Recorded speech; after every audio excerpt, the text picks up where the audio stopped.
তো সময় নষ্ট করেছেন অনলাইনে, এই ভিডিওটা একটু সেকেন্ড দেখে যাবেন।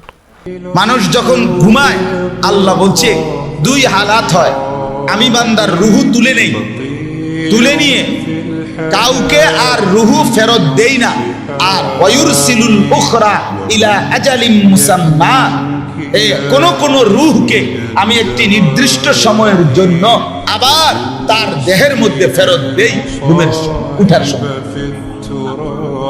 আল্লাহ বলছেন ওয়ুরসিলুল উখরা ইলা আজালিম মুসাম্মা, আল্লাহ বলেন আমি ফেরত দেই। মানুষ যখন ঘুমায় তো রূহ কি হয়ে যায়? সরে যায়। এই জন্যই তো মানুষের স্বপ্নে দেখেন না, শরীর এখানে কিন্তু রুহু কি করে? ঘুরে। এবারটা ঢাকা সিটাং ঘুরা, লন্ডন আমেরিকা ঘুরা।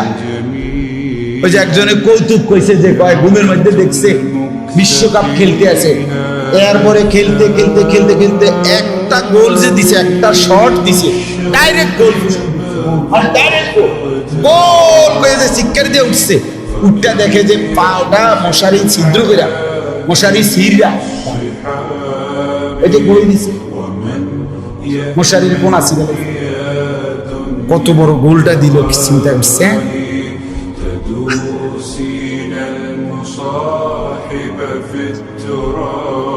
তাইলে বুঝা গেল রুহু ছড়ায় নেয় আল্লাহ তাআলা বলছেন। এরপর আল্লাহ বলেন আমি আবার নির্দিষ্ট একটি সময়ের জন্য আবার আমার বান্দার রুহুটা ফেরত দিই, ফলে সে জেগে